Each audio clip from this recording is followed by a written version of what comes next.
दोस्तों आज हम एक्सप्लेन करने वाले हैं हाल ही में आई सीरीज पंचायत सीजन 4 के आगे के एपिसोड्स को, जिसकी डिमांड आप लोगों ने की थी। अगर आपको उससे पहले की कहानी जाननी है तो आप हमारे चैनल पर देख लीजिए और वीडियो को लाइक कर दीजिए। हम चलिए कहानी शुरू करते हैं। तो एपिसोड 5 की शुरुआत में सचिव जी अपने कजन से बात कर रहे होते हैं, जो उन्हें कह रहा था कि जब रिजल्ट जल्दी आने वाला है तो गांव से मेरे पास आ जा। वैसे भी वहां ना जाने कितने कांड होते रहते हैं, पर सचिव जी मना कर देते हैं और उनका भाई समझ जाता है कि सचिव जी रिंकी के चक्कर में गांव नहीं छोड़ना चाहते। खैर तभी सचिव जी देखते हैं कि एक रिक्शा वाला एक बूढ़े आदमी को पंचायत ऑफिस के पास छोड़कर चला गया है। तो सचिव जी पूछने चाहते हैं कि आपको किससे मिलना है। तब वो बूढ़े आदमी बताते हैं कि मैं रिंकी का नाना हूँ और मुझे अपनी बेटी मंजू देवी से मिलना था। इस पर सचिव जी बताते हैं कि वो तो इस समय इलेक्शन के प्रचार में गांव घूम रही होंगी, अभी तो नहीं मिल पाएंगी। फिर सचिव जी तुरंत प्रधान जी को कॉल करके बताते हैं कि आपके ससुर आए हैं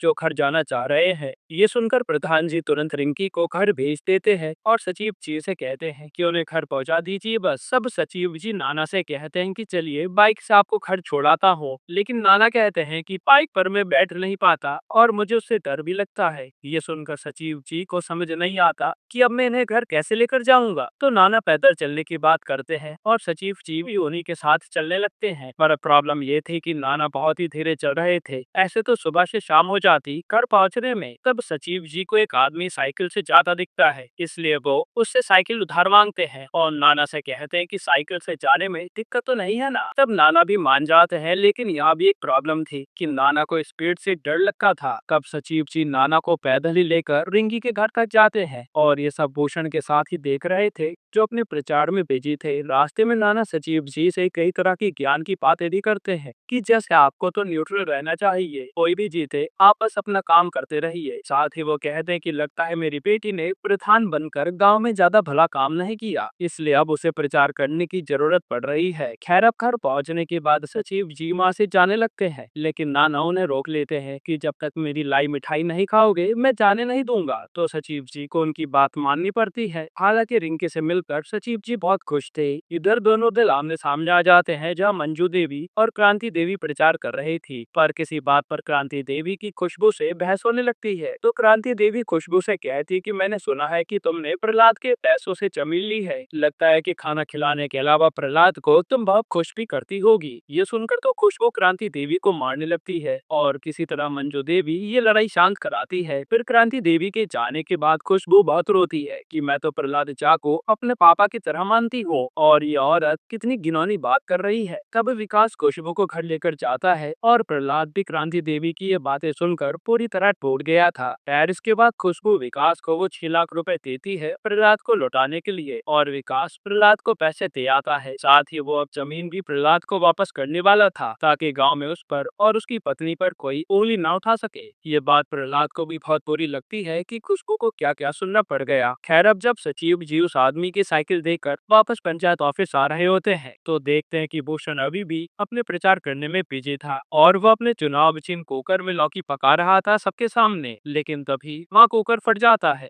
और भूषण की हालत खराब हो जाती है। सचिव जी भी उसकी मदद के लिए भागते हैं, लेकिन भूषण साफ मना कर देता है कि तुम मेरी कोई मदद नहीं करोगे, जो देखकर सचिव जी भी चुपचाप निकल लेते हैं। खैर अब आज रात को प्रधान जी का पूरा ग्रुप बियर पीने आता है, जहाँ नाना भी मौजूद थे। तब प्रहलाद कहता है कि आप लोग ही विकास को समझाइए कि मुझे जमीन वापस नहीं चाहिए। तब विकास कहता है कि गांव वालों का मुंह बंद इसी से होगा। जो सुनकर नाना कहते हैं कि जब तुम प्रहलाद को अपने बाप समान मानते हो तो गांव वाले क्या कहते हैं उससे क्या फर्क पड़ता है। जो सुनकर विकास को भी ये बात सही लगती है और फिर ये लोग भूषण की कुकर फटने पर हंसने लगते हैं। यानी इन लोगों के बीच में सब कुछ नॉर्मल हो गया था। यहीं पर एपिसोड 5 खत्म होता है। एपिसोड 6 की शुरुआत में प्रधान जी देखते हैं कि हर जगह क्रांति देवी के पोस्टर लगे हैं और भूषण इस बार जीतने के लिए सारे पैतरे आजमा रहा था। तभी प्रधान जी पर किसी का कॉल आता है और वो उन्हें मिलने के लिए बुलाते हैं, जिस पर प्रधान जी भी मान जाते हैं। फिर जब सचिव जी और विकास बात कर रहे होते हैं तो पता चलता है कि इन्हें किसी सांसद ने मिलने बुलाया है, जिसने उस विधायक को विधायक बनाया था। तभी वह प्रधान जी आते हैं और कहते हैं कि चलो चलते हैं, और जाने से पहले वो परफ्यूम लगा लेते हैं। साथ ही विकास, प्रहलाद और सचिव जी के भी लगाते हैं कि बड़े आदमी से मिलने जा रहे हैं तो महकना जरूरी है। फिर जब ये लोग सांसद के घर पहुंच जाते हैं तो ये सोचने लगते हैं कि कहीं सांसद ने हमें विधायक से केस वापस लेने को तो नहीं बुलाया। तभी वहाँ वो सांसद आता है और हालचाल लेने के बाद बताता है कि हमारी पार्टी ने उस चंदू को यानी विधायक को पार्टी से निकाल दिया है और वो चंदू अब विधायक भी नहीं रहा, इसलिए हम चाहते हैं कि हमारी पार्टी से प्रहलाद को टिकट दे दिया जाए और वो विधायक बनने के लिए तैयार है। यानी चंदू का यानी उसी विधायक का कॉल सांसद पर आता है पर वो उठाता नहीं। यहाँ प्रहलाद साफ मना कर देता है कि मैं एमएलए के लिए चुनाव नहीं लड़ूंगा, लेकिन सांसद कहता है कि हम तुम्हें ही लड़वाना चाहते हैं क्योंकि तुम्हारा बेटा शहीद हुआ है और लोग तुमसे सिंपैथी रखते हैं। जो सुनकर प्रहलाद शांत हो जाता है। साथ ही सांसद बताता है कि उस रेट से मैंने ही तुम्हें बचाया था। इधर मंजू देवी जब आलू खरीदने के लिए बाहर आती है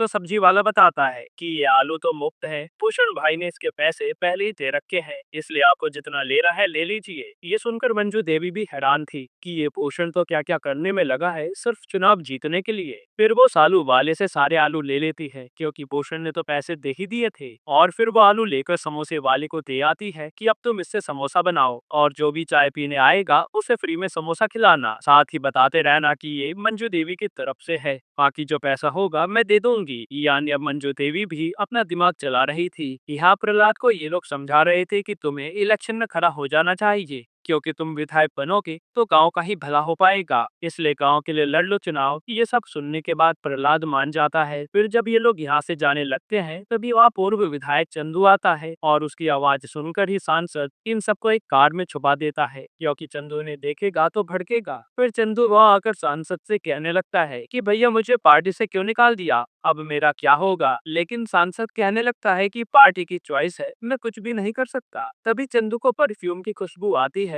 जो जानी पहचानी लग रही थी और वो देखता है कि कार में तो प्रधान जी बैठे हैं। ये देखकर वो समझ जाता है कि सांसद क्या गेम खेल रहा है। तब सांसद बताता है कि पार्टी इन्हीं को चुनाव लड़ाना चाहती है। ये सुनकर चंदू प्रधान जी से कहता है कि बड़े अजीब लोग हो यार तुम, जिसने तुम पर गोली चलवाई उसी की पार्टी से चुनाव लड़ोगे। ये सुनकर सब हैरान हो जाते हैं पर ये लोग कुछ बोल नहीं पाते। सांसद भी कहता है कि मैंने ऐसा कुछ नहीं किया और ये सब सुनकर ये लोग घर चले आते हैं। भैया गांव वाले मंजू देवी के पार्टी फ्री के समोसे खा रहे थे और भूषण को ये देख कर बहुत गुस्सा आता है क्योंकि उसे पता चल गया था कि इसमें आलू उसी के हैं। फिर जब सब लोग प्रधान जी के घर पर होते हैं तो प्रहलाद भी कहता है कि हमें उस सांसद की पार्टी से चुनाव नहीं लड़ना चाहिए क्योंकि उसने प्रधान जी पर गोली चलवाई है। लेकिन प्रधान जी भड़क जाते हैं कि पॉलिटिक्स में ऐसे खेल खेले जाते हैं और तुम चुनाव लड़ोगे, मैं कुछ नहीं जानता। यहीं पर एपिसोड 6 खत्म होता है। एपिसोड 7 की शुरुआत में प्रधान जी गांव वालों से वोट देने की बात कर रहे होते हैं। वहीं भूषण भी क्रांति देवी को जिताने की बात लोगों से कर रहा था। तभी वह ट्रांसफार्मर ब्लास्ट हो जाता है और पूरे गांव की लाइट चली जाती है। ये देखकर मंजू देवी सचिव जी से कहती है कि चुनाव सर पर है, इसलिए जल्द से जल्द इस ट्रांसफार्मर को सही करवाइए। जो सुनकर सचिव जी प्रहलाद और विकास सीधा मैकेनिक के पास पहुंच जाते हैं, लेकिन मैकेनिक साफ मना कर देता है।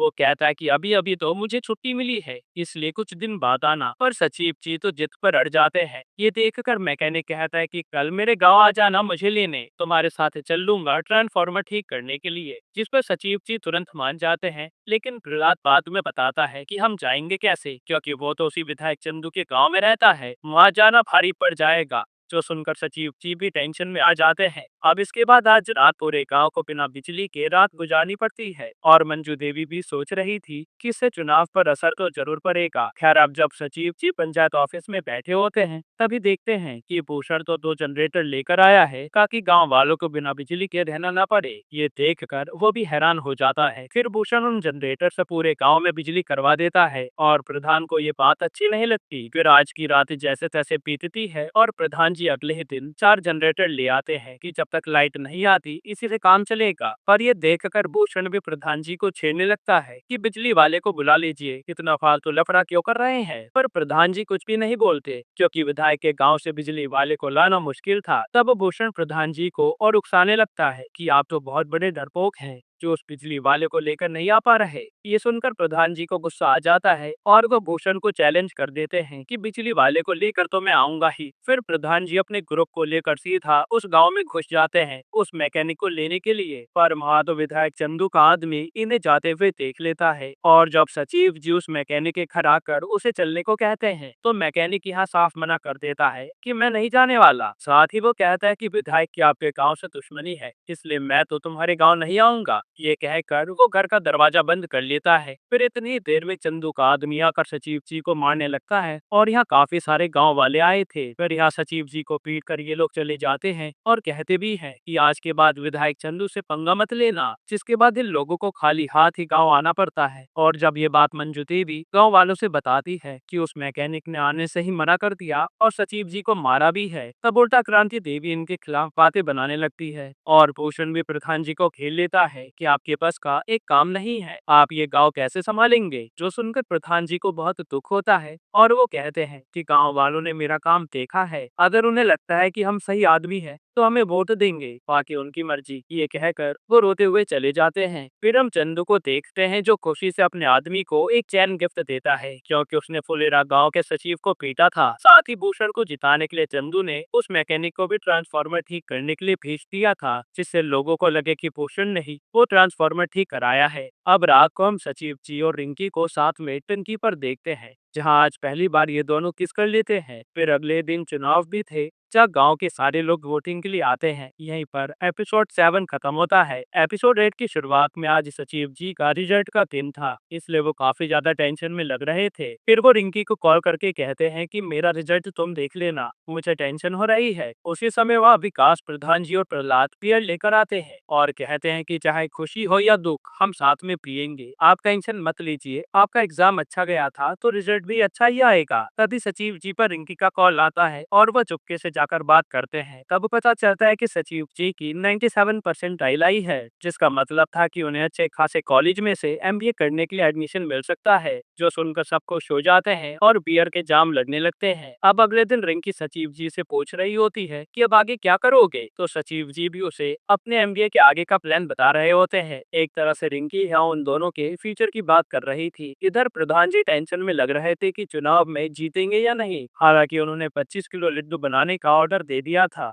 जिस पर मंजू देवी कहते कि जीतेंगे तो हम ही, आप 50 किलो का ऑर्डर दे दीजिए। लेकिन प्रधान जी अभी भी श्योर नहीं थे। यहाँ भूषण को पूरा कंफर्म था कि वही जीतने वाले हैं, इसलिए वो तो 50 किलो लड्डू बनवा रहा होता है। फिर यहाँ सचिव जी से रिंकी कहते कि पापा हार गए तो क्या होगा, जिस पर सचिव जी कहते कि मेरा एमबीए में हो जाएगा तो मैं तो निकल लूंगा, इस भूषण का टॉर्चर कौन सहेगा। ये सुनकर रिंकी को गुस्सा आ जाता है कि ये सचिव जी तो मुझे छोड़कर कभी भी निकल सकते हैं, और वो स्कूटी लेकर निकल लेती है। फिर जैसे सचिव जी उसे मनाने के लिए बाइक से जाने लगते हैं तो बाइक का इंडिकेटर ही टूट जाता है और सचिव जी उसी को सही करने लगते हैं। यहाँ रिंकी का थोड़ा आगे जाकर गुस्सा शांत हो जाता है और वो कचौड़ी लेने के लिए रुक जाती है। फिर जैसे रिंकी कचौड़ी का ऑर्डर देती है तो वहाँ चंदू की बेटी भी आ जाती है और वो भी सेम कचौड़ी का ऑर्डर देती है। अब प्रॉब्लम ये थी कि कचौड़ी केवल 2 थी और दोनों को ही चाहिए थी, इसलिए दुकान वाला परेशान हो जाता है कि किसको पहले दूं। फिर कचौड़ी की बात पर ही रिंकी और चंदू की बेटी की बहस होने लगती है और ये दोनों अपने अपने पापा को कॉल कर लेती हैं। तब प्रधान जी सचिव जी को भेजते हैं कि जाओ शांति से मैटर को सुलझाओ। वही विधायक चंदू अपने खास आदमी को वहाँ भेजता है कि मामला आराम से सुलझा देना, ये लड़की का मामला है। तब यहाँ सचिव जी और वो दूसरा आदमी भी दुकान पर पहुँच जाते हैं और ये दोनों ही इंतजार कर रहे थे कि रिंकी और चंदू की लड़की अपने आप यहाँ से चली जाए, लेकिन ऐसा नहीं होता। तब वो चंदू का आदमी सचिव जी से कहता है कि पैसा ले ले और इस रिंकी को लेकर यहाँ से चला जा। ये सुनकर सचिव जी को गुस्सा आ जाता है और वो तुरंत उस लड़की के जोरदार मुक्का मारता है कि आज अकेले मिला है तो छोड़ूंगा नहीं। ये देखकर रिंकी सचिव जी को लेकर वहाँ से चली जाती है। हमारी चंदू की लड़की भी चुपचाप चल देती है। खैर फिर जब सचिव जी और रिंकी घर जा रहे होते हैं तो रास्ते में सचिव जी मफलर बांधने लगते हैं तो रिंकी उनकी मदद करती है। ये देख सचिव जी किस करने को आगे बढ़ते हैं, लेकिन रिंकी रोक देती है कि ये सब रोज रोज नहीं चलेगा, जिस पर ये मुस्कुराते हुए घर आ जाते हैं। इसके बाद अगले दिन पूरी पुलिस फोर्स गांव में आती है क्योंकि आज रिजल्ट का दिन था तो दंगे भी हो सकते थे। तभी सचिव जी से पुलिस वाला भी मिलता है और कहता है सुना है आपका एमबीए में हो गया है तो आप यहाँ से निकलिए, क्योंकि गाँव में लोग तरक्की के बारे में ज्यादा नहीं सोचते, आप अपने करियर के बारे में सोचिए।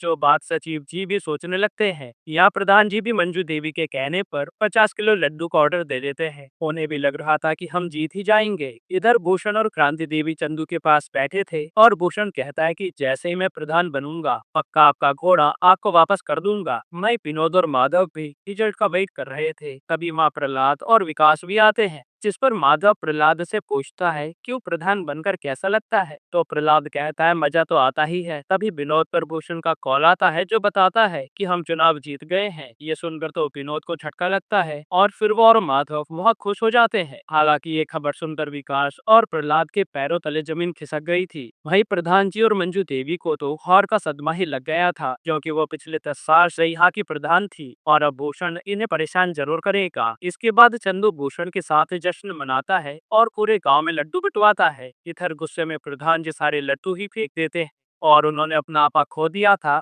तब प्रहलाद आकर उन्हें संभालता है। अब अगले दिन पंचायत ऑफिस में प्रधान के नाम पर मंजू देवी की जगह क्रांति देवी लिखा जा रहा था, जो देखकर सब दुखी थे। तभी भूषण पूछता है कि सचिव जी आप यहाँ रुकेंगे या जाएंगे। तब सचिव जी कहते हैं कि अभी तो 4-5 महीने में यही हूँ, क्योंकि वो रिंकी की चक्कर में रुके थे। पर ये सुनकर भूषण खुश हो जाता है कि अब मजा आएगा। हालांकि सचिव जी डर रहे थे कि अब न जाने ये भूषण क्या क्या करेगा। यहीं पर सीजन 4 खत्म होता है। दोस्तों आपको ये सीजन कैसा लगा कमेंट में जरूर बताना, और इसके अलावा आप कौन सी मूवी या सीरीज देखना चाहते हैं तो भी कमेंट कीजिएगा। बाकी अगर आपको हाल ही में आई एक कमाल की मूवी देखनी है तो आप ये वीडियो देख लीजिए।